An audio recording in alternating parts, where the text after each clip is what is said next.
Hello stitchy friends, are you guys ready to sew the Book Love bookmark? This design again is by Molly Johansson from the Wild Olive blog. We have a lot of easy steps for your stitches, back stitch, and a couple of French knots. So in your kit you have your felts, on paper is your printed design,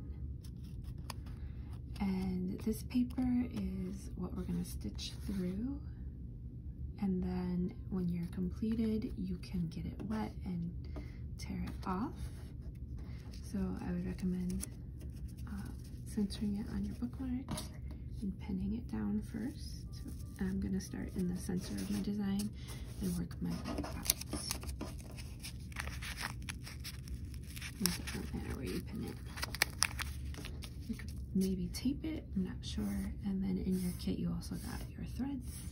Alright, I'm going to start with the face first. So we're going to start with a French knot for the eyes. And start from the back, work your way up. Make sure you have a knot at the end of your thread. I'm using 3 strands of floss. You can use 2.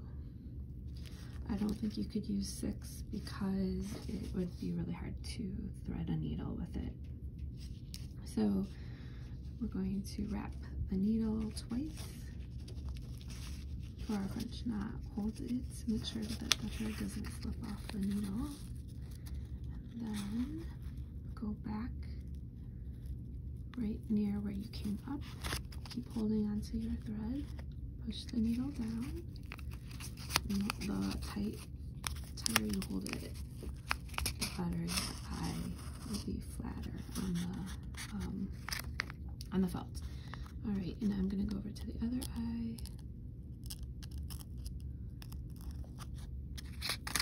And do the same thing. Gonna wrap twice. And go back down by the eye. And hold tight.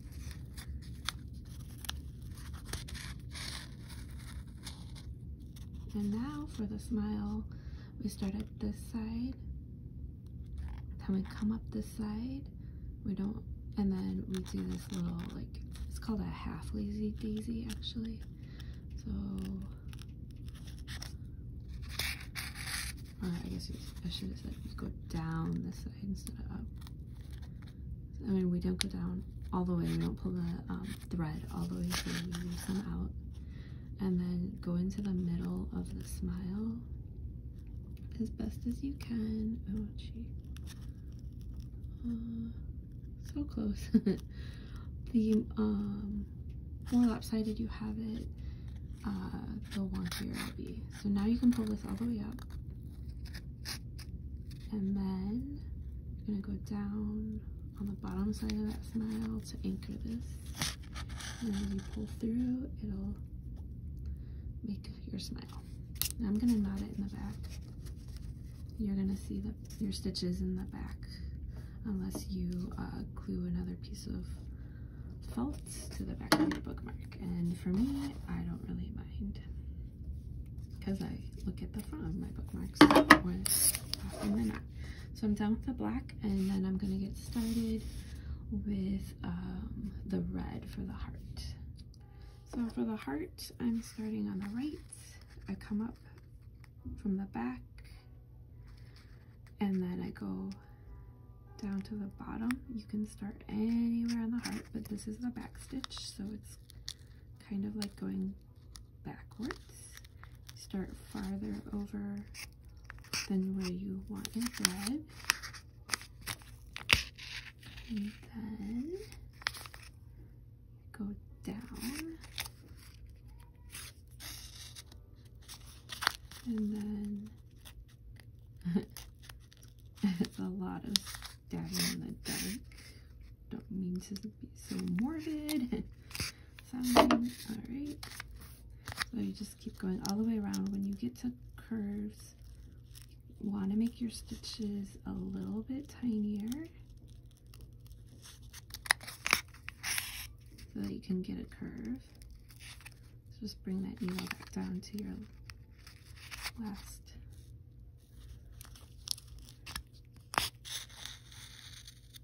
thread. And this is where I'm going to make my stitches pretty tiny.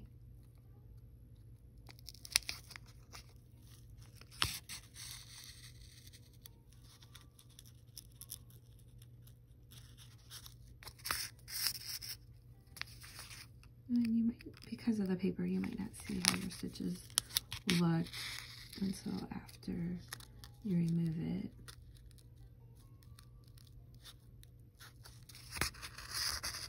So I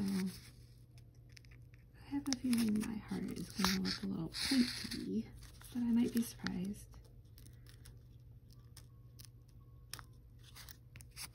Alright, so you just go all the way around the heart. And now I'm moving on to the leaves.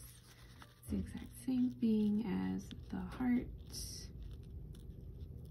I don't want my stitches to be too big, alright?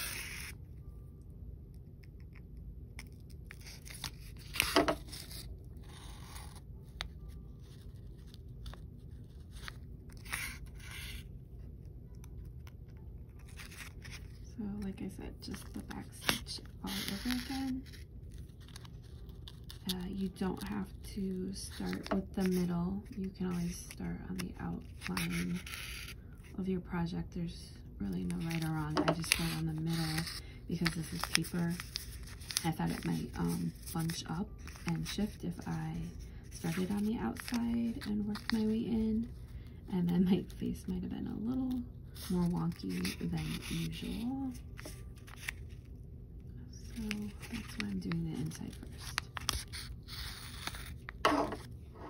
Alright, I've been stitching along the outline of the book, so I've taken out the pin, so it's really set. It shouldn't be bunching up anymore at all. And I'm just going to continue to do back stitch all the way around and then fill in the lines. Then I'll do the white. So I'm almost done with the white for the book pages, and these are little stitches just like the rest of the book. And if you wonder why you don't do one long stitch from one end to the other end, it's because that would probably catch on something and snag and then undo the stitch that you did. So a lot of little stitches is harder to snag and undo. It'd be like a loop, I guess, if it was just one big single stitch. So that is why we do little ones. And when I get my last thread in or stitch in and tie my knot, then I'm going to soak this in water until the paper dissolves, and then I'll come back. So I just soaked this bookmark in the water.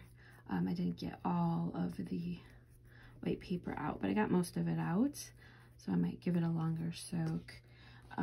And it is still wet. Maybe if you want to dry it quicker, instead of air drying it, you could use a hair dryer. All right, and then you'll see your pretty stitches when it's all dry. Thanks so much for joining me, and be sure to email your completed bookmarks to the email that you got the video from. Thanks.